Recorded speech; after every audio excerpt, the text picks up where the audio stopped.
Dernière ligne droite, merci à toutes et à tous d'être revenus en plénière avant la conclusion, pré-conclusion, parce qu'il y a encore des visites demain, donc ce ne sera pas terminé, mais conclusion de cette journée.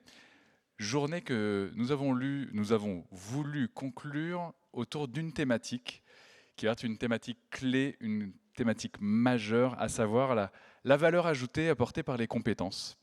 La valeur ajoutée apportée par les compétences dédiées à l'hydrogène.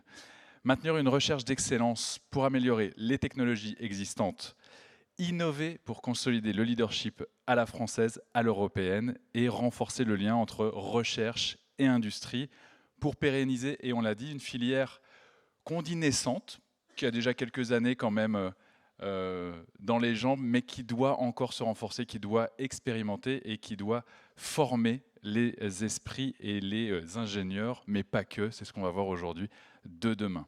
Je vais inviter sur scène 4 personnes, ils étaient 3 il y a quelques secondes, et on a retrouvé le 4e pour nous parler de l'innovation à l'industrialisation, de la formation aux emplois. Je l'invite à venir sur scène immédiatement. Hélène Burlet, qui va parler du CEA, mais qui va nous parler surtout du PEPR H2 en tant que co-directrice. Bonjour. Inès Taoufik, la référente, que vous connaissez bien sûr, compétences, métiers, formation de France Hydrogène. Et si vous ne la connaissez pas, il va falloir apprendre à la connaître. Pour le projet Géniaux avec Claude Marang, s'il vous plaît, directeur département formation et vie étudiante de l'Université fédérale de Toulouse, et Antoine Sellé, Public Affairs Manager. Vous êtes le manager des affaires publiques pour McPhee. Vous faites le lien entre votre entreprise et les donneurs d'ordre, quels qu'ils soient. Bonjour et merci à tous les 4 pour votre présence ici sur scène. Point important, car je crois qu'il y aura peut-être quelques slides à passer. C'est ce bouton ici, il faut bien appuyer pour les passer. Alors on en parlait il y a quelques secondes, et je vais le citer maintenant parce que c'est de l'actualité. J'ai eu la bonne idée de mettre une alerte dans l'actualité autour du mot hydrogène il y a quelques semaines. Et donc encore ce matin, Romain Platel cherche à minimiser le recours à l'iridium. Les Montpelliérains, les centres de recherche liés au CNRS nous proposent de l'innovation. Quasiment tous les jours, on va avoir une information dans l'actualité liée à des découvertes, liées à des confirmations de relations entre industriels et centres de recherche.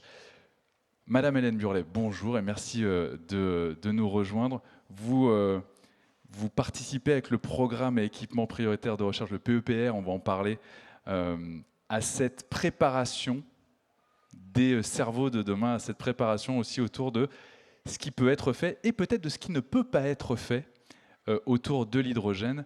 À vous de nous présenter ce programme. Vous êtes une experte donc dans les nouvelles technologies de l'énergie et vous êtes à la direction scientifique des énergies du CEA. Mais aujourd'hui, on vous entend avec cette casquette PEPR H2. Bonjour. Bonjour à tous et merci de me donner l'opportunité de parler de ce que c'est qu'un PEPR. Et avant de parler de ça, d'ailleurs, effectivement, par rapport à ce que vous avez évoqué et par rapport à tout ce que j'ai entendu depuis 2 jours, on a beaucoup parlé des usages, on a évoqué de nombreux problèmes autour de la réglementation, des problèmes de financement, des problèmes de quantité d'électricité indispensable pour toute cette économie, j'ai envie de dire, de l'hydrogène. Et il manquait pour moi quelque chose qui n'a pas du tout été évoqué, que vous venez d'évoquer à l'instant, c'est le problème de quantité de matières premières. Parce qu'en fait, c'est finalement un problème qui ne nous attend pas demain, mais qui est déjà là. Parce qu'effectivement, toutes ces piles à combustible vont nécessiter du platine. Les électrolyseurs de type PEM, pas tous, mais vont effectivement besoin d'iridium. Et donc finalement, il y a aussi une question là autour de cet accès aux matières premières. Et finalement, nous, personnes de la R&D, donc moi je suis effectivement chercheuse, donc tous les chercheurs, et vous en avez de très bons et de nombreux en France, hein, on est quand même premier déposant de brevets hydrogène, hein, donc enfin je veux dire... on ne peut pas se cacher. On ne peut pas se cacher, enfin je veux dire c'est factuel. Donc on a une très bonne recherche en France, on est en plus très très bien organisé, et donc en fait on fait partie de la solution. Donc ne nous oubliez pas, Parce qu'effectivement, en développant des technologies beaucoup plus performantes, c'est-à-dire vous aurez besoin de moins d'électricité pour produire la même quantité d'hydrogène, donc on va participer comme ça à baisser le problème de l'électricité. On travaille sur l'amélioration de la durée de vie, donc en allongeant la durée de vie, vous allez aussi baisser les coûts. On prend en compte tout de suite ces aspects matières premières, donc on anticipe déjà ces problèmes-là. Donc finalement, on fait partie de la solution. Alors nous, qu'est-ce qu'on fait? Donc, l'État a d'ailleurs tellement conscience que la R&D est indispensable qu'ils ont créé au niveau de chaque stratégie nationale d'accélération, il n'y a pas que l'hydrogène, les batteries c'est pareil, et puis je pourrais vous en citer d'autres, chaque stratégie nationale a son propre PEPR, donc c'est un objet qui, alors pour nous, c'est 80 millions d'euros, hein, pour vous donner un ordre de grandeur, par rapport aux 9 milliards, hein, c'est très modeste. Ce sera peut-être revu, il y a des révisions, j'ai entendu parler à droite à gauche. Donc, en tous les cas, c'est 80 millions. Ah là là, je ne saurais pas quoi faire, 80 milliards, c'est vraiment trop. 80 millions, nous, on sait quoi en faire.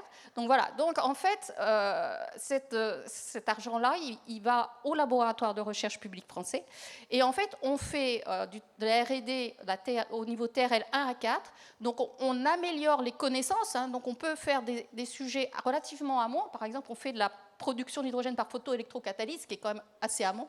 Mais on peut aussi être sur des sujets plus... par exemple, quand on travaille sur l'électrolyseur PEM, il y a déjà des industriels. Donc, en fait, on peut effectivement travailler sur des sujets qui sont à des TRL un peu plus élevés. Et on est là pour développer, bien sûr, des compétences, des connaissances. Et surtout, on a une mission de transfert vers le secteur économique. C'est-à-dire on est attendu aussi là-dessus. Donc, voilà. Alors, nous, on travaille... Alors, un PEPR, c'est un programme et équipement prioritaire de recherche. Donc, nous, c'est un programme de 8 ans, ce qui donne de la visibilité hein, par rapport à ce qui est évoqué. Pour les chercheurs, c'est énorme. C'est-à-dire vous avez des projets qui ont une durée de 6 ans. Donc, ils ont vraiment le temps de recruter les bons thésards, les bons postdocs, faire de la recherche, etc. Voilà. Donc, on va vraiment... par contre, on est attendu sur nos résultats. Donc, on va être présent. Et voilà. Donc, on travaille sur toute la chaîne de la valeur. Donc, on va travailler sur des sujets production, des sujets de... Il ne suffit pas de produire, hein, mais c'est une grosse priorité de la stratégie, donc on a quand même 40% de notre budget qui est dédié à la production, mais on va travailler aussi sur la conversion des usages, par exemple la combustion hydrogène, la conversion par des piles à combustible, on va travailler sur des sujets de stockage en milieu liquide, gaz, solide, enfin toutes les techniques de stockage. Et puis on a une étude qui peut aussi vous intéresser, qui est en fait une aide à la décision pour tous les gens qui développent des projets intégrant un système hydrogène. Donc ça veut dire qu'en fait, c'est un projet où on n'est pas du tout en techno-push, là, mais on va regarder tous les problèmes associés au fait que vous allez développer un projet. Donc on a des juristes, on a des gens de la techno, on a des gens des sciences humaines et sociales, on a des économistes, et en fait, on essaye effectivement de prendre en compte tout ça et de sortir un guide en fait, pour vous aider effectivement à poser les bonnes questions pour effectivement implanter un projet où il y a de l'hydrogène proche de la société, hein, parce qu'on parle effectivement de ces sujets-là. Voilà. Donc vous voyez, c'est ce PEPR, donc il fait 80 millions, durée de 8 ans, je vous ai mis quelques chiffres clés, donc retenez qu'il y a plus d'une trentaine d'équipes, de labos de recherche en France qui sont impliquées, donc vous avez quand même beaucoup de monde. On a effectivement, on recherche, et d'ailleurs là je me retourne vers la partie compétences, hein, c'est pas facile, on a besoin de 100 doctorants, donc on va aussi en former, mais ils seront formés dans 3 ans. On cherche aussi pas loin d'une centaine, enfin un peu moins de post-doctorants. Donc vous voyez, c'est quand même une force de frappe, j'ai envie de dire, qui est quand même pas négligeable. Et donc tout ça, on en fait quoi? On a 18 projets de R&D, alors on a un équipex, mais enfin ça je vais pas... Voilà. Donc les 18 projets, là, ils sont juste mis là. Vous voyez quelques mots-clés. Électrolyse, alors il y a de la haute température, il y a de la basse température, il y a du PEM, mais il y a de l'AEM, hein, qui est aussi une techno. Ne changez pas trop vite, parce que là, ça prend en photo beaucoup. Là. Oui, donc, oui, mais... voilà, donc vous avez... donc effectivement tout ce qui est stockage dans les 3 milieux, solide, gaz, liquide. Alors on a regardé côté liquide l'hydrogène cryo, hein, il y a des sujets autour de la sécurité aussi, l'hydrogène cryo, comment ça se disperse en cas de fuite, des choses comme ça qu'on adresse. On regarde aussi l'ammoniac, parce qu'il y a une forme de stockage en fait, de l'hydrogène, et puis les LOHC. Voilà, donc vous voyez, il y a beaucoup de sujets. Alors, si vous voulez d'ailleurs voir tous ces sujets-là, il y avait le site, on a un site internet, donc n'hésitez pas, vous avez pas mal d'informations qui sont données sur le site. Hein. Les sujets qu'on vient de voir juste avant, est-ce qu'ils sont déjà dans un Oui. format qui est figé, où il y a encore de la place pour en faire rentrer? Est-ce que j'imagine que les 80 millions ont été vite demandés ou répartis sur ces domaines-là, ou est-ce qu'il y a encore de la place? Il y a encore un peu de place. D'abord, on n'a pas distribué les 80, il nous en reste un petit peu sous le coude. Et on a de la possibilité de flexibilité, c'est-à-dire on nous demande d'être flexible. Et donc, s'il y a un projet, par exemple, on voit qu'on est sur une impasse, on peut aussi le redistribuer, on peut le réorienter. Donc voilà. Et puis, si effectivement il y a des nouveaux sujets qui semblent importants, on discute avec M. Buire, hein, donc, le coordinateur de la stratégie nationale, et on négocie éventuellement d'avoir des... D'ailleurs, s'il y a des sujets qui vous intéressent et que vous pouvez aussi nous soutenir, il en tiendra compte. Donc, il y a des possibilités de flexibilité. Et là, ce que je voulais montrer, c'est ma dernière planche, c'est qu'on n'est pas tout seul. Vous voyez qu'on est dans un écosystème. Donc, à gauche, en bas et à gauche, c'est plutôt tout ce qui est côté recherche. Donc, on travaille avec d'autres PEPR, hein, puisqu'en fait, on travaille beaucoup avec la décarbonation de l'industrie. Hein, parce que, dès qu'on parle d'hydrogène, on entend souvent parler de CO2. Donc, en fait, c'est des stratégies différentes, mais nous, on travaille, les chercheurs, ils se causent, heureusement. Voilà, donc on travaille avec d'autres PEPR, on travaille avec la Fédération française d'hydrogène, du CNRS, je pense que pas mal d'entre vous connaissent. On travaille aussi avec l'Europe, hein, il y a eu un représentant de l'Europe hier. Et puis à droite, vous voyez, on a tout l'aspect plutôt acteur économique. Donc on travaille beaucoup avec France Hydrogène, on travaille avec le groupe de travail hydrogène du contrat du CSF-NSE, et puis on a aussi un projet de prématuration-maturation. Donc vous voyez qu'on cherche vraiment à communiquer donc nos résultats, mais on veut aussi échanger avec les industriels. Et d'ailleurs, juste à titre informatif, on va organiser une journée de valorisation, c'est-à-dire une journée d'échange avec les acteurs industriels autour de tout ce qui est hydrogène, tout ce qu'on fait et ce qu'on aimerait faire aussi au-delà du PEPR. Donc le 24 octobre à Paris, voilà. Donc j'en profite pour faire le petit teasing. La date est notée, 24 octobre, à noter dans vos agendas si vous êtes un acteur de la filière. Merci beaucoup pour déjà cette présentation. Sur cet écosystème, même chose, est-ce que là on voit des acteurs au niveau européen, on a eu des interlocuteurs marocains, alors qui font partie aussi des associations européennes. Est-ce qu'il y a des ponts aussi avec d'autres acteurs qu'on n'aurait pas à l'écran et qui seraient plus lointains? Oui, bien sûr, parce que par exemple, on peut discuter, en ce moment on discute avec des Américains qui travaillent sur un projet autour des piles à combustible pour le transport lourd, et on a eu des premiers échanges avec eux, et on va faire un workshop franco-américain l'année prochaine. Voilà, donc oui, on est bien sûr ouvert au niveau international. Bon, c'est important de le noter parce qu'on va l'entendre avec Inès qui est juste à côté de vous. Quand on parle recherche, évidemment, on n'est pas dans un monde qui serait clos. Hein. Tout est ouvert quand même aussi sur les résultats et sur les chercheurs qui vont sortir. Ces doctorants, ces docteurs vont être une matière qui va être très valorisée.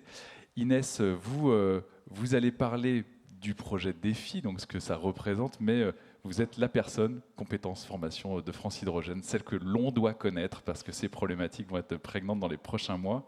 Alors, est-ce que vous pouvez nous en dire un petit peu plus sur déjà l'activité tout simplement de France Hydrogène autour des compétences et donc ce projet Défi? Oui, merci beaucoup Thomas et merci de me donner la parole aujourd'hui pour vous présenter donc le projet Défi. Merci Hélène aussi sur cette introduction très importante sur tout le monde de la recherche et du développement qui en effet est la première phase amont pour le développement de toute cette filière et pour les compétences et les métiers. Donc France Hydrogène s'est investi depuis quelques années déjà sur cette thématique du développement des compétences des formations. Il y a eu plusieurs livrables qui ont été communiqués sur ce sujet-là, donc notamment un premier référentiel de métier qui était une première brique pour cette thématique-là, finalement en identifiant 84 métiers qui allaient être nécessaires pour développer la filière hydrogène.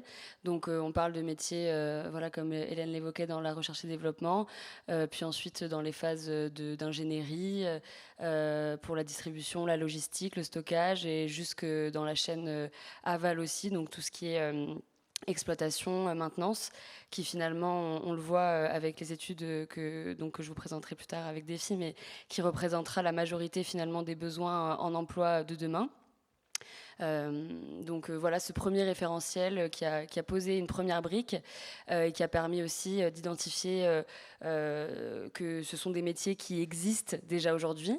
Donc ça, c'est très important de le dire, hein. Il y a quelques nouveaux métiers parce que ce référentiel n'est pas figé et évoluera avec le temps, hein. Typiquement, le métier de conducteur de train à hydrogène n'avait pas forcément été identifié au préalable et là, nous l'avons intégré dans cette nouvelle étude. Donc ce référentiel a vocation à évoluer. Et ensuite, donc, on a travaillé sur les spécificités finalement de ces compétences hydrogène et à quel moment on avait besoin, à partir de ces formations générales, d'apporter une coloration plus ou moins spécifique à l'hydrogène. Donc ça, c'est les premiers travaux que nous avons faits. J'imagine que ces travaux ont été faits par France Hydrogène, mais sans doute avec de l'aide ou des acteurs. Alors pour certains qui ne sont pas là aujourd'hui, Pôle emploi notamment en fait partie, mais il y avait plusieurs acteurs et plusieurs, j'imagine, un écosystème autour de cette information à aller chercher. Alors pour ces premiers livrables, ça a été surtout fait donc, par France Hydrogène et accompagné de consultants. Et c'était justement l'envie pour Défi, donc ce projet qui est un AMI métier et compétences d'avenir, donc qui a été lancé déjà en 2021. Aujourd'hui, il me semble la semaine dernière, début de la semaine dernière, les nouveaux AMI CMA ont été lancés sur la thématique de l'hydrogène. Pour rappel, hein, donc comme le disait Hélène tout à l'heure, le fait de faire la montée en compétence de la filière fait partie pleinement des objectifs de la stratégie nationale. Donc pour l'instant, il y a eu un budget d'un peu plus de 40 millions d'euros qui ont été finalement fléchés sur ces AMI métiers et compétences d'avenir sur deux parties différentes, donc sur une partie de diagnostic et une partie de formation. Donc on sera assez complémentaires finalement avec le projet Génio qui parlera juste après. Donc du coup, nous sommes, de par voilà, les activités de France Hydrogène, nous sommes positionnés sur la partie diagnostic. Et en effet, nous sommes... Exactement. Et nous nous sommes donc entourés d'acteurs de l'emploi pour avoir la vision la plus large possible. Donc nous nous sommes entourés d'ADECO notamment. ADECO, l'AFPA, qui a la force de ces incubateurs, qui même si on en est qu'au début, il y a déjà certaines informations qui émergent. L'AFPA, le réseau des Cariforef pour toute la partie formation et certification professionnelle, EIT InnoEnergie, qui sont une société donc, allemande, mais qui travaille beaucoup au niveau européen, notamment sur la batterie, qui ont été très actifs sur la batterie. Et que j'oublie personne, le Pôle emploi, hein, qui du coup devait être présent aujourd'hui via Christine Doucement et qui s'excuse de ne pas avoir pu se déplacer. Mais donc en effet, c'est cette complémentarité aussi qui nous a permis d'avoir une vision la plus complète possible, même si elle n'est pas encore, et c'est aussi il y a forcément des limites à notre étude, c'est qu'avoir une vision complètement exhaustive, notamment sur la formation, c'est très complexe, et d'où l'intérêt de s'entourer de manière intelligente et de bien préparer au début les consortiums qui se lancent dans ce genre de projet. Est-ce qu'il y a donc maintenant vous le savez finalement, quelles sont les compétences spécifiques à l'hydrogène? Est-ce que vous avez classé ces compétences ou est-ce que vous avez créé des thématiques dédiées pour pouvoir tout simplement les nommer et colorer sans doute dans les entreprises, flécher les travaux et formations à aller rechercher auprès de leurs futurs employés? Donc ça, c'est un travail qui avait été fait en amont de Défi. Et donc, je salue Thomas Gobi, qui avait été notamment très, très actif sur ses précédents livrables. Donc, on avait mis en exergue, en effet, 4 thématiques qui étaient très spécifiques à l'hydrogène. Donc, on parlait de sécurité et réglementation de normes. On parle d'ailleurs toujours de système hydrogène, de haute pression et de matériaux. Qui sont donc les 4 catégories qui vont impacter de manière très spécifique les compétences nécessaires à l'hydrogène. Donc l'idée dans le cadre de Défi, c'était pas de réinventer l'eau chaude, et c'était de repartir de ce qui avait été fait. Donc on a choisi de se focaliser sur les 2 thématiques qui nous semblaient les plus importantes et les prioritaires, en tout cas dans le cadre de cette étude. Et donc nous avons surtout travaillé sur la partie sécurité, réglementation et normes, et sur la partie des systèmes hydrogène via des briques technologiques qui semblaient finalement les plus transverses et les plus utilisées. Donc les électrolyseurs, les piles à combustible et les systèmes hydrogène.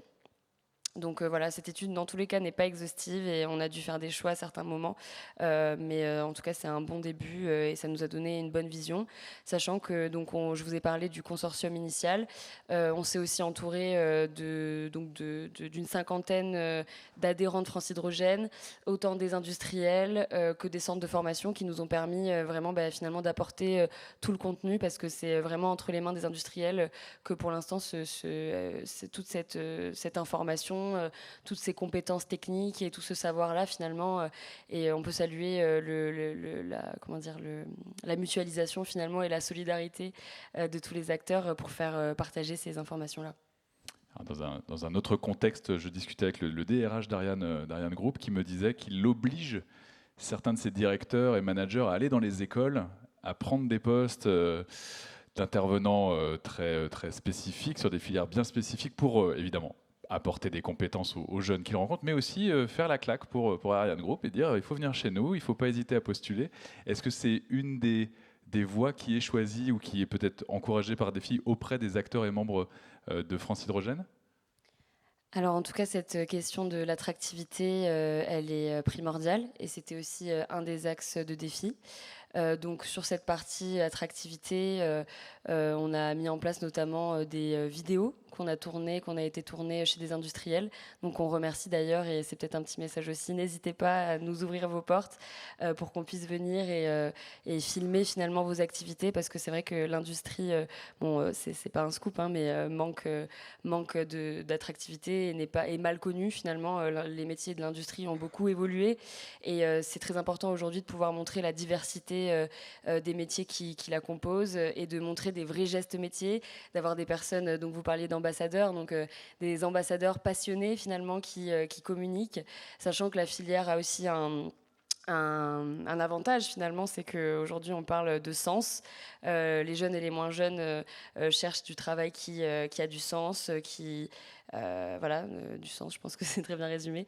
Et donc le fait de pouvoir montrer finalement que s'investir dans la transition énergétique, dans l'hydrogène, ça va dans ce sens-là, c'est intéressant et c'est un bon vecteur de communication. Et donc on le verra peut-être après avec le projet Génio, mais donc ce sont plutôt les acteurs eux-mêmes qui vont former, qui font monter en compétences, ou il y a quand même des filières qui se spécialisent et qui apparaissent sur le territoire national ? Donc cette partie formation, c'était l'un des lots finalement de notre étude. Donc sur cette partie formation, nous avons effectué un recensement de l'offre de formation, de plusieurs manières. Donc on était entouré du réseau des Cariforef qui, via le RNCP, a fait remonter un certain nombre de formations. Néanmoins, la formation hydrogène reste difficile à identifier, étant donné qu'on n'a pas forcément le mot hydrogène qui ressort directement, et que ce sont des formations qui restent assez généralistes pour l'instant.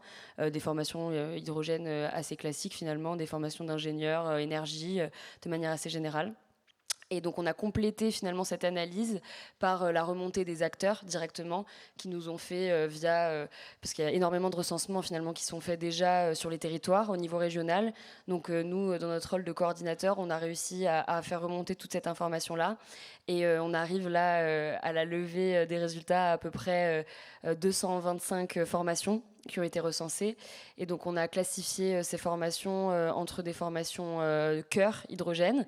Donc parfois il y a déjà des formations, que ce soit beaucoup de formations sur la sécurité notamment, où ce sont des formations uniquement spécifiques à l'hydrogène, ou alors des formations de sensibilisation.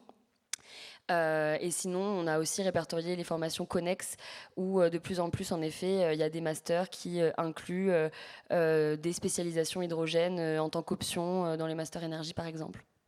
Donc on reparlera des scope 1, scope 2 ou du cœur dédié à l'hydrogène dans les formations.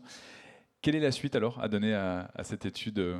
Quel va être le sens à donner après à toute cette information donnée par Défi ? Est-ce que c'est la pérenniser et la voir finalement de façon continue, ou est-ce qu'il y a d'autres projets qui s'en viennent ? Alors déjà, ça va être de terminer ce projet, parce que donc on rend la copie. Ça va durer combien de temps encore ? Ça a commencé donc en novembre de l'année dernière et ça se termine ce mois-ci là, le 30 juin. Voilà, donc je vais repartir à ma rédaction juste après.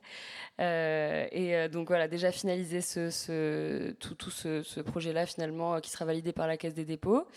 Et puis ensuite, il y a beaucoup de pistes finalement qui émergent de tout ce travail. Donc plusieurs options. Hein. Déjà, en tant que coordinateur, finalement, France Hydrogène a cette capacité à pouvoir appuyer les différents projets qui sont en cours parce que il y a beaucoup de budget qui est mis en place. Donc on parlait des AMI CMA. Il y a des nouvelles. Ça a été réouvert. Donc je le disais précédemment la semaine dernière. Donc il y a des régions, des acteurs privés qui vont pouvoir se positionner, notamment sur le lot de la formation, parce que voilà, donc encore une fois, Génio pourra en parler sur la partie formation, mais l'idée c'est aussi que nous, on a pu apporter un premier cadre, des premières préconisations de diagnostic, mais ça reste au niveau national, même si on a essayé, comme on l'a pu, d'apporter, quand on le pouvait, une vision un peu plus locale et régionale.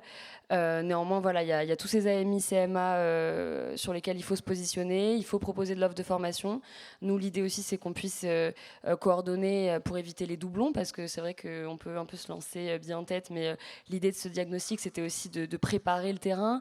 Donc on a parlé des ingénieurs, mais comme je le disais en préambule, les opérateurs, les techniciens, ça va être finalement la masse salariale la plus représentative dans les prochaines années, au fur et à mesure de la massification de la filière. Donc ça, c'est quelque chose qu'on a essayé de montrer aussi dans l'étude. Et finalement, dans les suites à donner, il y a des sujets, typiquement les plateaux techniques. On a beaucoup discuté avec Symbio notamment, qui nous faisait part du fait que la montée en compétences, c'est bien, mais si on ne peut pas être dans les conditions réelles, ça va être compliqué. Donc typiquement, ce sujet des plateaux techniques, il y en a plein d'autres, de l'attractivité, on en a parlé, pouvoir continuer à faire parler des métiers, à agir avec Pôle emploi, à valoriser.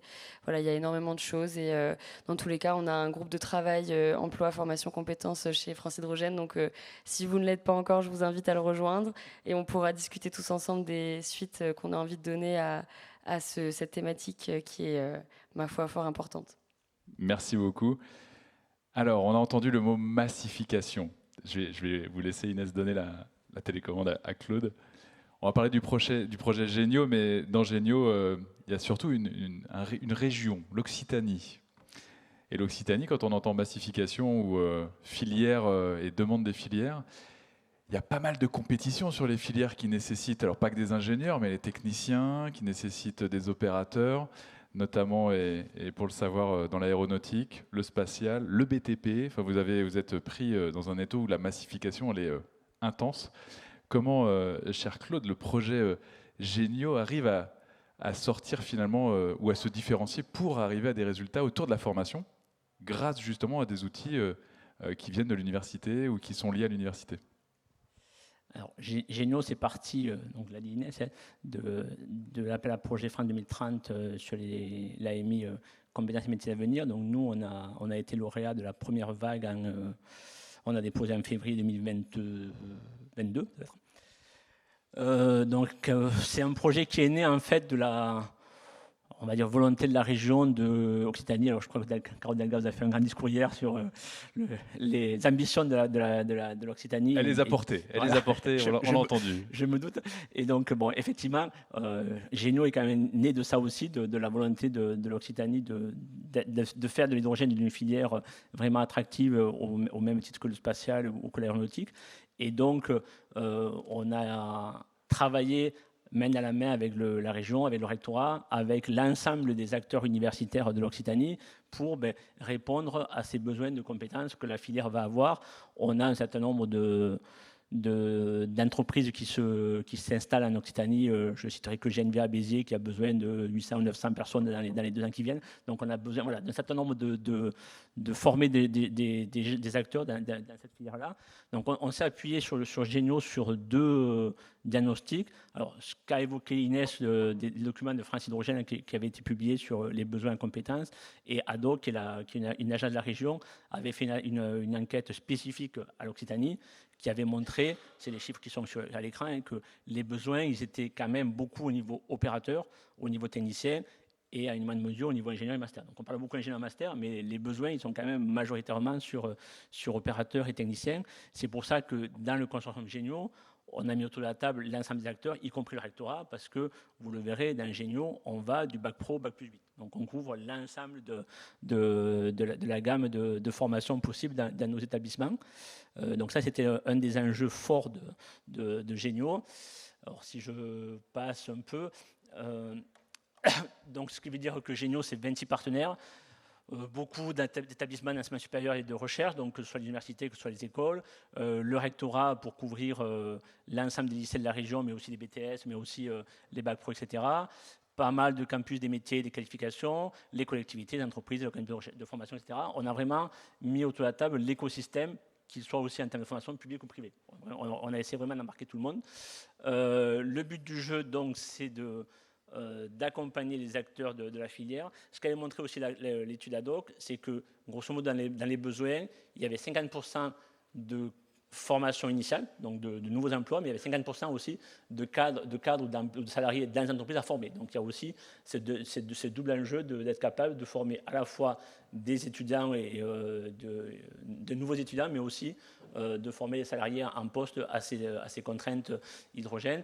Par rapport à ce que vous avez dit en amont, aujourd'hui dans Génio, on ne fait que colorer des formations. Il n'y a pas eu de besoin aujourd'hui. Partir de base de formation. Ouais. Et rajouter un complément, soit donné par les entreprises, soit directement par des spécialistes. En fait, c'est des modules spécifiques hydrogène qui vont être rajoutés dans les formations. Aujourd'hui, il y a une seule formation qui va être créée, qui est un bachelor autour de l'énergie à Tarbes, à l'île de Tarbes, mais tout le reste, c'est des colorations de formation. Après, on verra dans les besoins qui vont émerger. Peut-être que demain, puisque les AMI, c'est des projets de 5 ans, peut-être que demain, il y aura des formations à créer. Mais aujourd'hui, à l'instant T, on est sur de la coloration de formation. Donc dans Génio, il y a 4 grands axes. Le premier, c'est évidemment la formation. La formation au sens très très large. Donc je vous ai dit, on couvre bac pro à bac plus 8, mais il y a aussi le grand public, mais il y a aussi les élus, mais il y a aussi les salariés, etc. etc. On couvre vraiment toute la gamme. Et ce qu'on voudrait aussi dans Génio, on a embarqué nos collègues des sciences humaines et sociales, c'est aussi de travailler sur le grand public par rapport à l'acceptabilité, etc. On voudrait éviter que se passe avec l'hydrogène ce qui se passe avec l'éolien, où tout le monde est d'accord pour l'éolien, mais pas chez lui. Donc c'est vraiment de travailler aussi sur ces aspects-là. Donc ça, c'est un premier point. Donc en couvrant vraiment toutes les gammes, je le décrirai plus tard. Un enjeu très fort aussi, si on veut former tous ces gamins-là, il nous faut des profs. Et aujourd'hui, on a un vrai besoin de formateurs. Si on prend les experts hydrogène en Occitanie, on a peut-être une quinzaine. Ce n'est pas eux qui vont former les 50 000 étudiants que l'on vise. Donc on a un vrai besoin de former des enseignants. Alors dans Génio, on en vise 1500 sur les 5 ans pour arriver à mettre en place ces formations. On parle de formation ou on parle de coloration d'ingénieurs qui pourraient être dans la salle ? Non, et qui pourraient intervenir dans les entreprises et qui pourraient intervenir après dans le sein de l'université ou à l'ENI de Tarbes, etc. et être des intervenants. Alors, il y aura ça, on aura des intervenants, mais l'objectif, c'est de monter en compétence nos équipes pédagogiques. Donc c'est vraiment de former nos profs de lycée, du supérieur, etc., qui soient capables de prendre en charge ces formations-là. Après, il y aura des intervenants extérieurs, mais on ne peut pas compter que sur les intervenants extérieurs si on veut mettre en place des formations pérennes. Et puis là, les chiffres annoncés sont juste énormes. Donc ça, c'est un vrai enjeu. Troisième enjeu, ça a aussi été évoqué, c'est toute la partie attractivité. Toutes les filières qui mènent à l'hydrogène, c'est déjà les filières en tension. On sait bien qu'aujourd'hui, malheureusement, tous les métiers de l'industrie ne sont pas forcément super attractifs pour les jeunes. Donc là, il y a un vrai enjeu d'attractivité. Et l'hydrogène vert, vous l'avez dit, je pense que ça peut nous aider. Mais vous avez parlé de spatial, vous avez parlé de plein de filières qui vont toutes taper sur les mêmes formations. Donc si on n'est pas capable d'attirer plus de gamins dans ces formations-là, on va avoir un vrai souci à la sortie. Donc là, c'est un vrai enjeu. Je pense que France Hydrogène en a bien conscience et je pense que tout le monde doit travailler dans ce sens-là pour amener plus de gamins et de gamines surtout vers les filières technologiques. Il faut savoir aussi que le Pôle emploi n'est pas représenté là aujourd'hui, mais c'est vrai que le Pôle emploi, l'UMM et différentes structures travaillent aussi pour pas qu'il y ait de concurrence sur les mêmes dates, par exemple, qui mettent à l'honneur les filières, qui mettent à l'honneur les formations. Donc c'est tout ce travail aussi d'harmonisation des écosystèmes.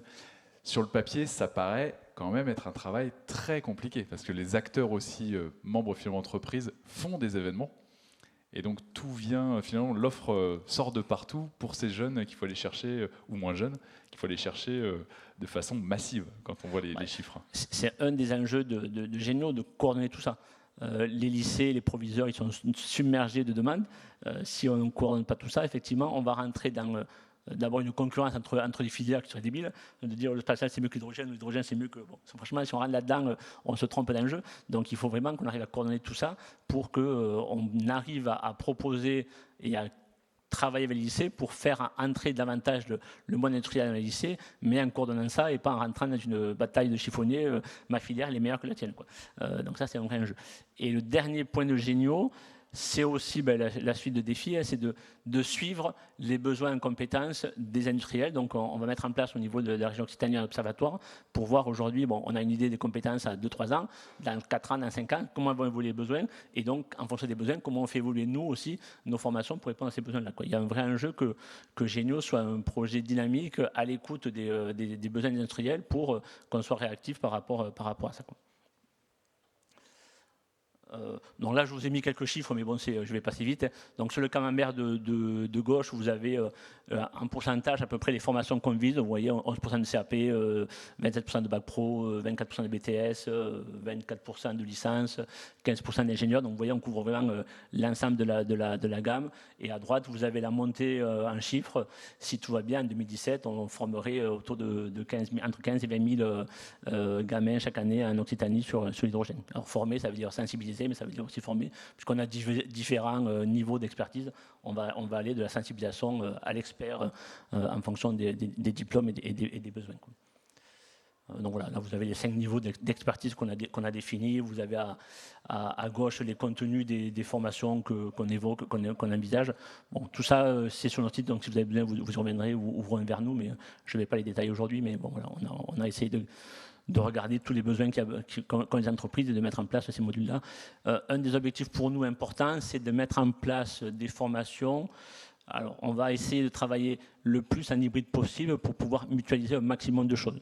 L'idée, ce n'est pas que chaque lycée ou chaque université refasse ses cours, mais qu'on mette en place des modules qu'on puisse mutualiser au sein de l'Occitanie et au-delà, puisque l'objectif du projet ENO, c'est que les ressources qu'on va créer, elles soient disponibles à la France entière sur ces modules d'hydrogène. Il ne s'agit pas de rentrer dans des compétitions entre régions qui seraient stériles, quoi. Là, vous avez les profs, donc 1500 profs à former, à peu près 85% qui soient capables de faire de la sensibilisation à l'hydrogène et 15% qui soient des experts. Sensibilisation à l'hydrogène, c'est important pour nous parce qu'on va équiper tous les lycées de la région Occitanie avec une manip hydrogène pour que les profs puissent, au niveau premier, à terminal, faire des TP hydrogène pour là aussi essayer de faire en sorte que ensuite les gamins aillent vers ces filières-là, quoi.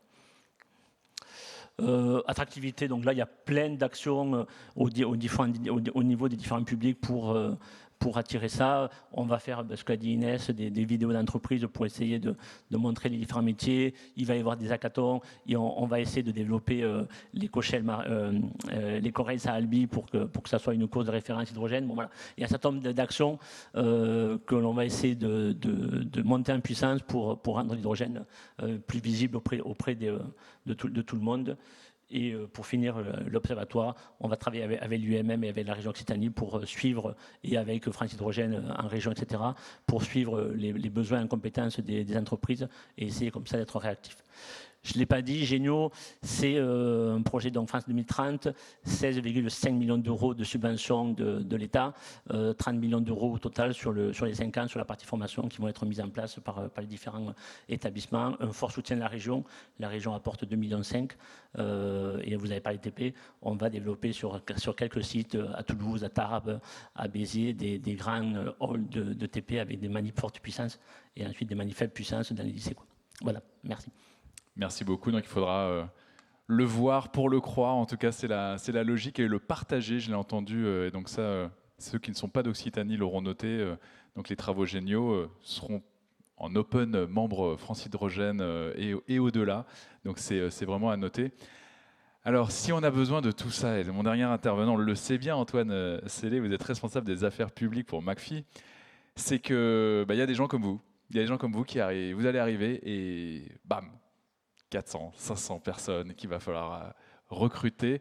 Mais pourquoi alors McPhy? Peut-être que pour certains dans la salle, évidemment, c'est déjà connu, mais on parle de quoi quand on parle de McPhy? On a le mot Gigafactory qui arrive évidemment et Territoire de Belfort en résonance. Est-ce que vous pouvez nous en dire plus sur ce projet qui va arriver vite? Et quand on dit vite dans l'hydrogène, c'est pas l'aéronautique, c'est pas 15 ans. Vous, c'est l'an prochain que l'ouverture se fera. Oui, tout à fait. Alors, McPhy, on est un industriel français. Nous sommes spécialisés dans la conception et la fabrication d'équipements de production et de distribution d'hydrogène. Nous sommes nés de recherche du CEA et du CNRS il y a plus de 15 ans sur le stockage de l'hydrogène sous forme solide. Donc là, on a vraiment la chaîne de valeur. Là. Et Tout à chercheurs, fait, et puis on termine le avec la CEA est là. Gigafactory. Mais on a pris un virage stratégique il y a une dizaine d'années et on s'est éloigné de ses activités initiales, si bien qu'aujourd'hui, il ne reste de cette première activité que le nom de McPhy, qui n'est pas irlandais, contrairement à ce que certains pourraient penser, mais qui signifie matériaux à changement de phase hydrogène. Donc on est sur quelque chose de très scientifique et français. Donc aujourd'hui, McPhy développe et fabrique des stations de recharge à hydrogène et des électrolyseurs. Nous sommes lancés dans l'activité de l'électrolyse en acquérant en 2012 et en 2013 deux sociétés. Une société allemande qui s'appelle Enertrag et une société italienne, Pil, ce qui explique notre présence aujourd'hui en Italie et en Allemagne. En Allemagne, nous avons un centre d'ingénierie de recherche et développement sur l'électrolyse à Willau, près de Berlin.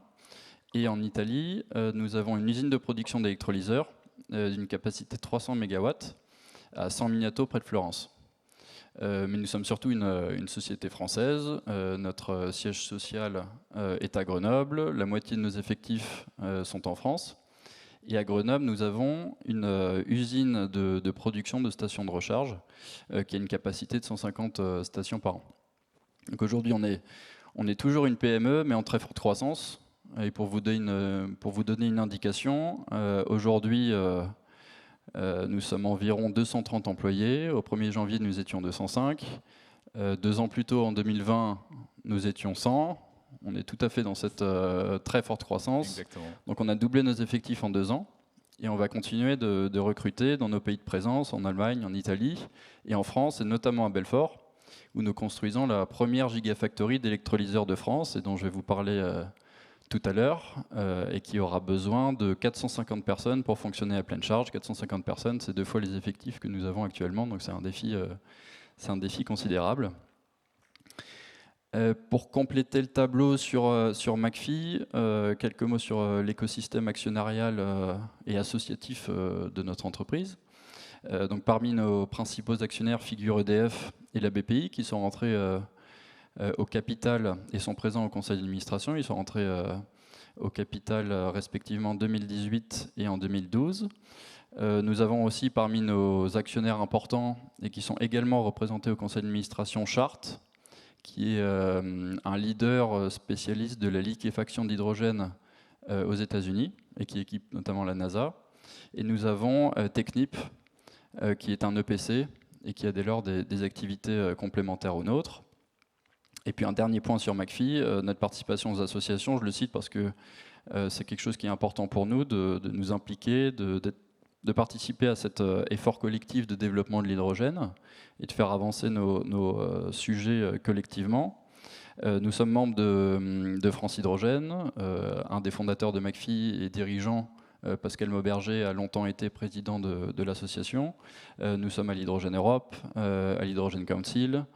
Nous sommes membres du Conseil national de l'hydrogène, membres d'associations italiennes, françaises. C'est ce que j'allais dire. Vous avez ce regard en plus sur 3 pays, pas des moindres, donc évidemment c'est intéressant. Tout à fait, on essaye de... je disais qu'on est une société française, mais on essaye avant tout d'être une société européenne avec un pied dans ces 3 pays et de renforcer à chaque fois notre implantation dans ces 3 pays. Donc peut-être, pour en arriver sur notre sujet... Et oui. Donc l'année dernière, on inaugurait notre usine de fabrication de stations de recharge à Grenoble. Et l'année prochaine, nous inaugurons notre gigafactory d'électrolyseurs à Belfort, et qui, comme je vous le disais tout à l'heure, est la première gigafactory d'électrolyseurs de France. C'est un projet qui est majeur pour McPhy. C'est pas simplement 4 murs de 20 mètres de haut sur une surface de 22 000 mètres carrés sur un terrain de 80 000 mètres carrés. C'est l'instrument des ambitions de McPhy. Et c'est aussi, je dirais, le symbole de la réindustrialisation de notre pays, et de la montée à l'échelle de la filière hydrogène. Et c'est parce que c'est ce symbole-là que nous avons été qualifiés de PIEC, de projet important d'intérêt européen commun par la Commission européenne l'année dernière. Et c'est pourquoi l'État français soutient ce projet, sa construction et le développement de ses produits jusqu'à 114 millions d'euros.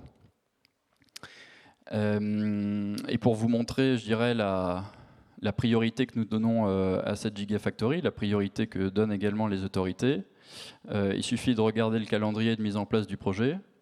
En juillet dernier, nous étions qualifiés de PIEC par la Commission européenne. En septembre, Elisabeth Borne confirmait les lauréats français dans McPhy.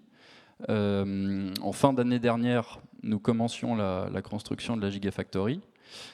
Et au premier trimestre de l'année prochaine, la Gigafactory sera terminée et montera en charge progressivement jusqu'à atteindre une capacité de 1 gigawatt par an, ce qui amènera pour McPhy, ce qui portera la capacité de production de McPhy à 1,3 gigawatt à terme. Alors, pourquoi je parle de... Ah oui, non, ce que je peux aussi ajouter, qu'est-ce que nous allons produire spécifiquement dans cette Gigafactory? On parle d'électrolyseurs, mais c'est un petit peu plus compliqué que ça. On va développer des électrolyseurs de dernière génération. Quand je dis des électrolyseurs de dernière génération, c'est d'abord des stacks de dernière génération et de grande taille. Alors qu'est-ce que c'est un stack? Un stack, c'est le cœur de l'électrolyse où se produit la réaction chimique, où est fracturée la molécule d'eau en oxygène et en hydrogène. Aujourd'hui, McPhy développe des stacks de 0,5 MW et de 1 MW.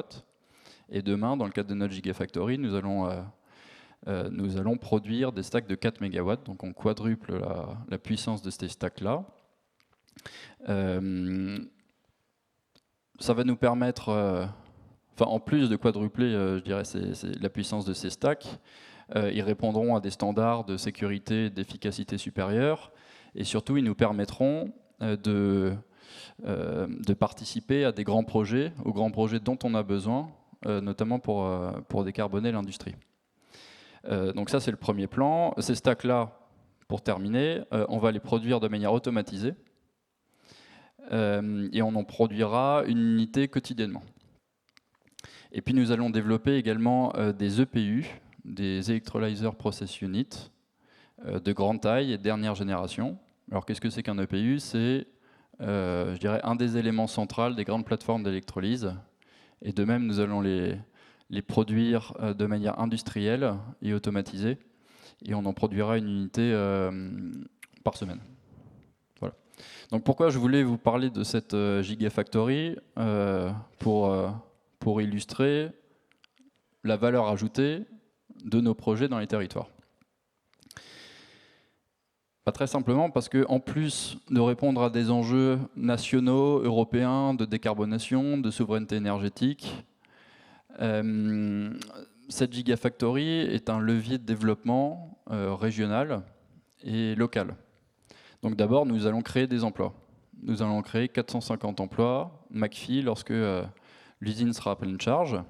Ces 450 emplois dans une région industrielle qui a un savoir-faire industriel, mais qui a connu le déclin de l'industrie, comme la France l'a connu, davantage que nos voisins européens. Et donc c'est pourquoi on parle de revitalisation du territoire, parce qu'on crée des emplois là où on en a besoin, et on le fait en nous mettant en relation avec des acteurs privés locaux, avec Pôle emploi localement, pour identifier je dirais, les sociétés qui mènent en place des plans sociaux, et nous qui avons la dynamique inverse, et pour récupérer les talents issus de ces sociétés. Donc ce sont des emplois dans une région effectivement en déclin industriel, et ce sont des emplois, je dirais surtout, dans l'industrie verte. Donc des emplois pérennes. On a cette stratégie nationale française qui a été rappelée encore dernièrement par le président de la République, qui consiste plus, comme on l'a fait pour le solaire notamment, à produire en France, certes, mais avec des technologies chinoises. 80% des panneaux solaires photovoltaïques dans le monde sont chinois.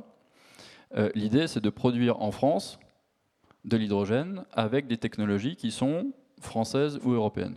Et donc les emplois que nous créons dans ce domaine sont particulièrement durables et pérennes. Ils sont d'autant plus durables qu'on donne la priorité à la qualité de vie au travail dans le cadre de la conception de notre Gigafactory. Et on vise des certifications qui englobent cette dimension-là. Sur le volet économique, construire une Gigafactory, ça a des impacts très positifs également. Déjà depuis l'année dernière, quand on a commencé le chantier de notre Gigafactory, on sollicite de nombreuses entreprises locales. 60% des entreprises qui interviennent sur le chantier sont des entreprises locales. Et puis nous sommes implantés aussi à Belfort parce que nous savions qu'à terme, nous aurions besoin de sous-traitants dans la région, que le savoir-faire était dans la région. Et donc nous les solliciterons dès l'année prochaine. Et je dirais la vertu de construire des relations avec les sous-traitants locaux aujourd'hui, comme nous sommes dans un marché naissant, comme nous produisons des machines qui ne sont pas standards, on co-construit avec nos sous-traitants. Et donc, quelque part, on monte en compétences collectivement. Et faire monter des sous-traitants en compétences, ça permet aussi de rendre le territoire plus attractif et de donner envie à d'autres acteurs de s'implanter parce que des sous-traitants sont montés en compétences. Et donc finalement de faire grossir encore l'écosystème autour de l'hydrogène dans quelques mois. Exactement, c'est ce cercle vertueux. Et peut-être pour finir sur le développement économique, tout simplement en parlant de nos machines, l'objectif c'est pas uniquement de les vendre en France, loin de là, mais on sait que quand on vendra nos machines en France, ce sera dans le cadre de la stratégie française, dont l'objectif est de mutualiser les besoins entre les acteurs privés et publics, de créer des écosystèmes territoriaux. Et donc, voilà, nos équipements auront aussi un impact positif sur le territoire. Pour le dernier point, je le vois s'afficher. Est-ce que, on en avait parlé un tout petit peu, est-ce que c'était plutôt vente panique, la Gigafactory arrive, on n'a pas les ressources, on n'a pas les compétences, il va falloir trouver à droite, à gauche, mais on n'a pas. Ou est-ce que finalement c'était plutôt vu comme une opportunité pour aussi redynamiser tout simplement les programmes? Je vois l'UTBM effectivement qui est nommé, mais comment vous avez été perçu quand le projet a été très rapidement finalement conclu? Donc c'est quand même un changement rapide à mener. C'est un défi qui est énorme. C'est un peu les deux, hein. C'est à la fois un défi et des opportunités. Comme on l'avait anticipé quelque part, on avait déjà créé, enfin, avant même de savoir que nous allions nous implanter à Belfort, on avait développé un partenariat avec l'UTBM, l'Université de Belfort. Et à partir du moment où on a su que nous allions nous implanter à Belfort, et le fait qu'il y ait un écosystème académique favorable à l'hydrogène a été un des facteurs déterminants finalement de notre implantation. Quand on a su que nous allions nous implanter à Belfort, nous avons développé encore davantage ce partenariat et aujourd'hui on dispense un cours sur l'électrolyse et on encadre 4 thèses. Donc je dirais que c'est... Voilà, à la fois on utilise la richesse du territoire, son excellence académique, pour notre recherche et pour trouver des talents. Et à chaque fois, on essaye de lui donner encore plus de force en participant directement et en prenant des actions auprès de ces universités. Et puis, pour rebondir avec ce que France Hydrogène disait tout à l'heure sur le projet DEFI, nous, on a aussi beaucoup participé pour identifier les compétences dont on a besoin dans l'industrie, identifier les métiers dont on a besoin. Et je dirais que prendre ce type d'action dans ces universités, c'est du concret, c'est ce qui doit venir quelque part en deuxième étape. Et donc pour conclure peut-être sur cette Gigafactory, c'est parce que les parties prenantes publiques locales, la région Bourgogne-Franche-Comté, la préfecture du territoire de Belfort, le Grand Belfort, l'aménageur du territoire, la SODEB, Pôle emploi avait compris toute la richesse qu'on pouvait apporter à ce territoire, qui nous ont énormément soutenus. Et là, je réponds à votre dernière question également. on est appuyé par Pôle emploi Vous n'étiez pas tout seul, quoi. sur place, Ouais. on n'est pas tout seul, y compris pour obtenir toutes les autorisations administratives. Et donc je tiens à les remercier. Sans eux, le projet n'aurait pas pu se développer à la rapidité à laquelle nous l'avons mené. Vous avez cité tout à l'heure, premier trimestre l'an prochain, ouverture. Aujourd'hui, les temps de passage au niveau des compétences, parce que là, c'est quand même, on parle beaucoup de ça maintenant, des compétences et des emplois qui vont rentrer dans les murs. Est-ce que ça va? Les indicateurs sont plutôt verts sur les recrutements, sur les actions qui nécessiteront cette main-d'œuvre immédiatement au premier trimestre?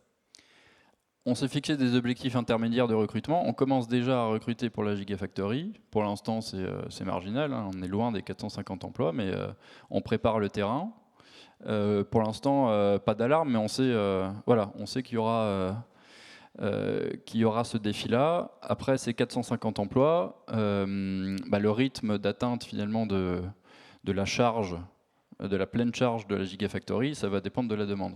Et donc là, vous faisiez référence tout à l'heure à l'œuf et la poule. Je ne sais plus si c'était en dehors de la conférence. Sur tous les sujets. Mais on en parle régulièrement. La montée en charge progressive de la Gigafactory, elle va dépendre du rythme de la demande, du déblocage. Voilà. Merci beaucoup. J'ai une question en rebond par rapport à ce que vous avez dit, Claude, tout à l'heure. On parle, et on l'a entendu, déclin d'un territoire au niveau industriel.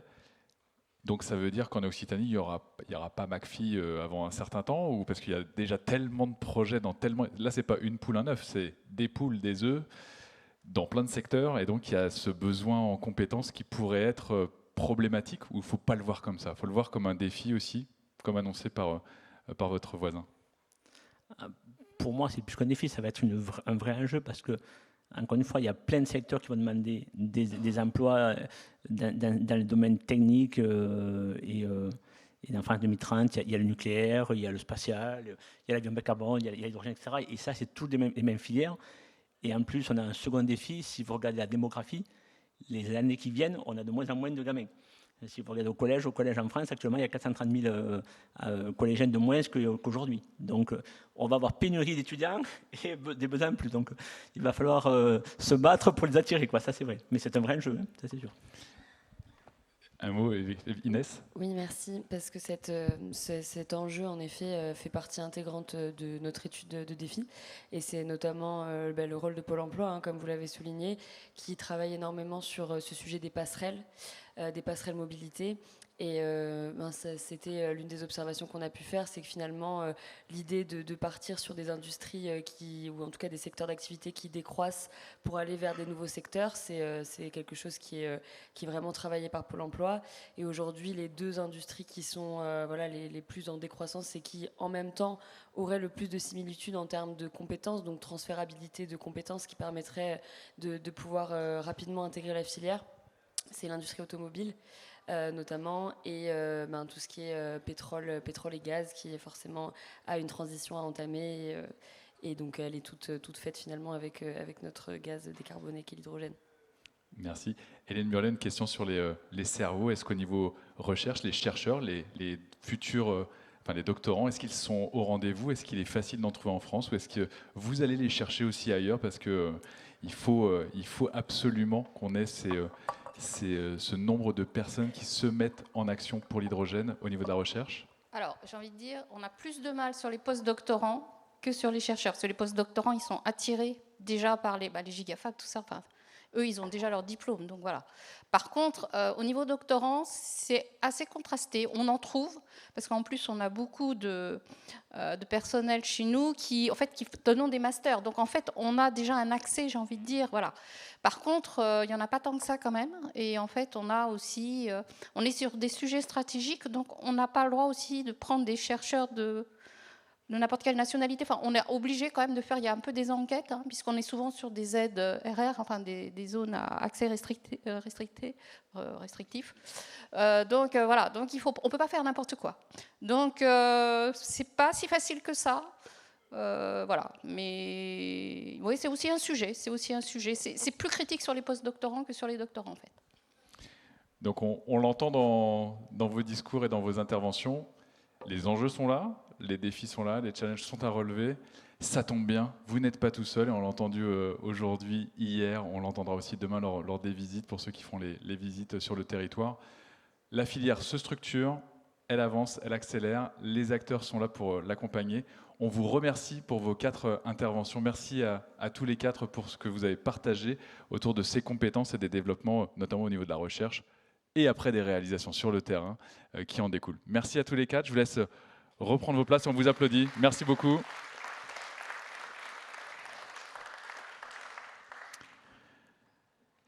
Nous allons maintenant aborder la séquence de clôture et je vais avoir la chance de retrouver et d'inviter sur scène notre président, le président de France Hydrogène, Philippe Boucly. Moment important, et vous le voyez à l'écran, nous allons aussi découvrir, faire la révélation du nom du lauréat de l'organisation de la 11e édition des Journées Hydrogène dans les territoires. S'il vous plaît, il a été présent partout, vous pouvez l'applaudir, il vous a... et je vois les personnes, les exposants venir aussi pour savoir qui va être le lauréat, évidemment, de l'an prochain. Philippe Boucly.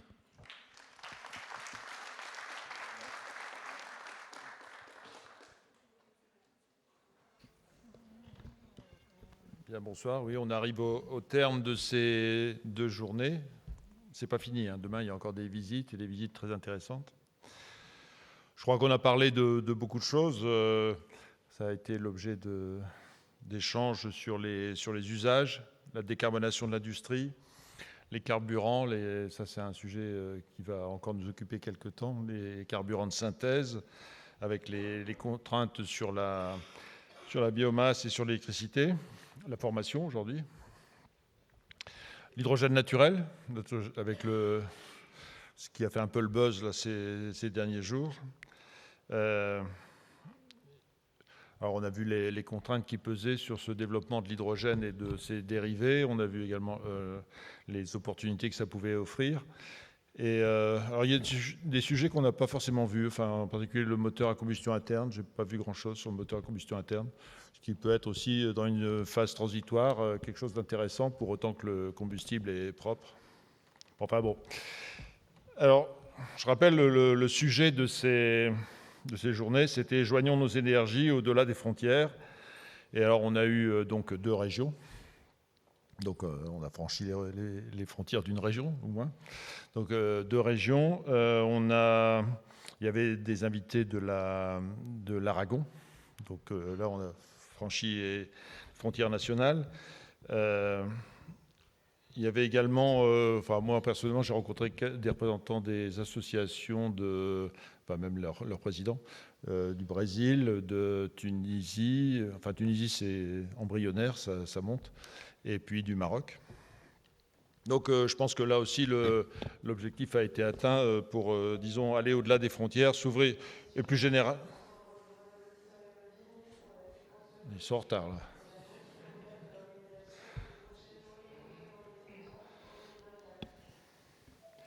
Et globalement, enfin, au-delà des frontières, c'est les frontières dans notre esprit aussi. Donc, sortir des silos et combiner les énergies, c'est quelque chose de tout à fait rafraîchissant. Je discutais à l'instant, pour moi, ça m'a ouvert aussi l'esprit avec BDR Therméa et la chaudière couplée à l'électrolyseur Bulan. Enfin, c'est tout à fait chaudière à condensation couplée à l'électrolyseur Bulan. C'est quelque chose de tout à fait sensationnel. Si vous ne l'avez pas vu, essayez d'en profiter la prochaine fois, c'est superbe. Donc, comme je disais, demain, alors j'en profite, je renouvelle mes remerciements à tous les organisateurs aux 2 régions qui nous ont accueillis, et puis à tous ceux qui ont contribué à la bonne organisation de ces 2 journées. Et demain, ça devrait bien se passer aussi, donc ces 3 journées. Et en particulier le pays de Béarn. Demain, donc les visites, c'est Phébus, c'est Alstom à Tarbes, et c'est également la plateforme de Lac. Alors, et après maintenant, où on en est après. Après, vous avez compris aussi que dans l'immédiat et dans les semaines qui viennent, il faut vraiment que nous nous mobilisions tous pour faire en sorte que l'hydrogène ait sa place dans la PPE, enfin dans la loi de programmation énergie-climat, dans la stratégie nationale bas carbone. Enfin, disons, c'est vraiment pas gagné, et notamment pour la mobilité. C'est pas gagné non plus pour ces écosystèmes territoriaux semi-centralisés. Donc, utilisez tous vos réseaux d'influence de façon à ce qu'on ait vraiment cette place reconnue. Comme je l'ai indiqué à plusieurs reprises, on est, à mon avis, à mi-chemin, et le reste du chemin n'est pas gagné. Donc ça, c'est dans l'immédiat. Ça va nous occuper jusqu'à la fin de l'année. Et vous allez me dire maintenant, et l'an prochain, c'est où? Alors, on a eu 2 très bonnes candidatures, très bien documentées. Mais le choix du conseil d'administration s'est porté sur le dossier présenté par Dijon Métropole avec le soutien de Bourgogne-Franche-Comté. Je vous demande de les applaudir.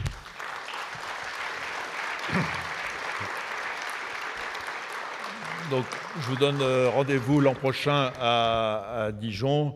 Vous connaissez, enfin Dijon, c'est aussi l'engagement de son maire, M. Rebsamen, et ce qu'il fait pour les bennes à ordures, les bus, etc. Et je crois que pour nous en parler encore mieux, enfin le mieux c'est d'appeler sur scène un des représentants, l'envoyé spécial de M. Rebsamen. C'est par ici? Oui, c'est bon. L'envoyé spécial de M. Rebsamen ici, donc M. Hameau, à vous.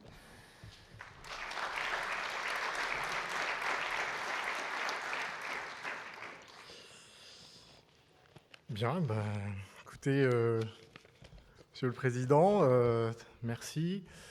Donc, au nom de François Rebsamen, maire de Dijon et président de Dijon Métropole, et au nom de la présidente aussi, Marie-Guy Dufay, puisque j'ai la chance d'être à la fois adjoint au maire de Dijon, conseiller délégué à la métropole en charge de l'enseignement supérieur de la recherche, d'un projet de Smart City qui s'appelle On Dijon, et je suis au bord de Dijon Métropole Smart Energy, HY, puisqu'on parle d'hydrogène, et donc, et en parallèle, conseiller régional en charge des nouvelles mobilités auprès du vice-président, premier vice-président en charge des mobilités notamment. Donc je vais faire les deux, comme ça on fait une synthèse et comme ça ce sera plus court. Écoutez, d'abord, un grand merci d'avoir retenu notre candidature. On a beaucoup travaillé, donc je remercie aussi les équipes, elles sont là. À la fois de Dijon Métropole, à la fois de la région, tous les acteurs, tout le monde s'est mobilisé, tout l'écosystème. Et donc, on ne gagne jamais tout seul. Donc, c'est déjà dire merci aussi au jury qui a été très exigeant. C'est bien normal. Et puis, cette candidature, finalement, nous offre un beau défi, nous offre un beau challenge de plus. Puisque en fait cette 10e édition, moi je suis là depuis hier, j'ai tourné, j'ai regardé, j'ai visité des choses, j'étais très étonné de plein de choses que j'ai vues et la barre elle est très haute. Voilà, donc je voulais à la fois dire que c'est un défi, c'est un challenge, mais en même temps voilà, ça nous oblige.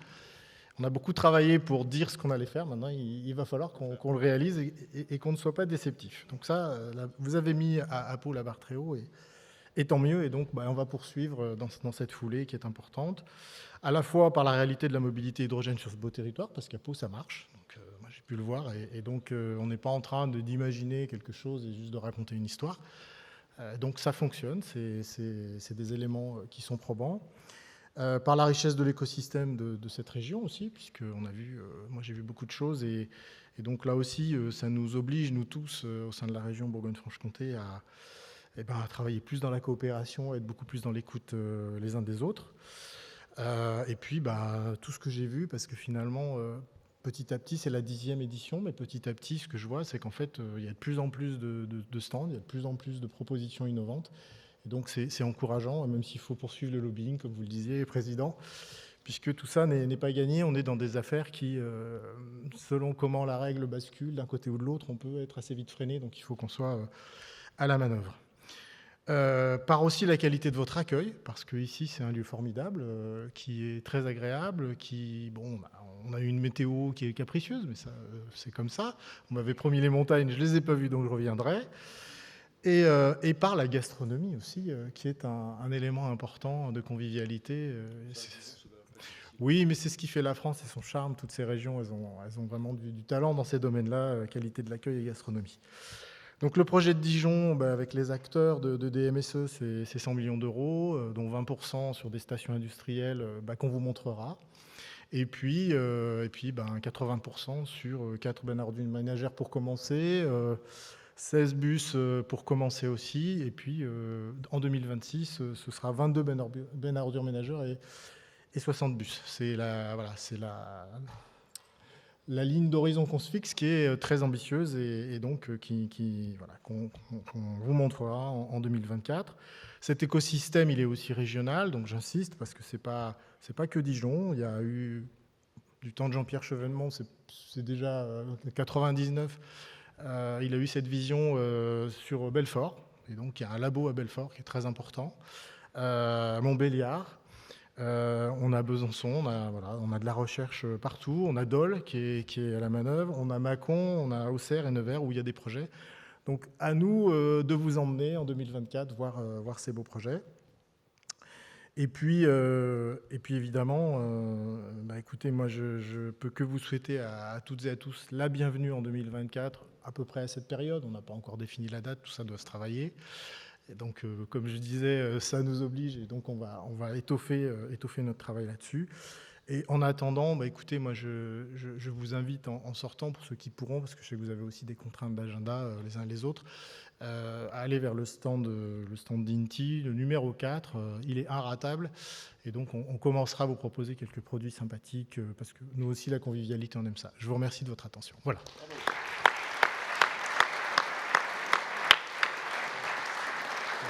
Merci beaucoup.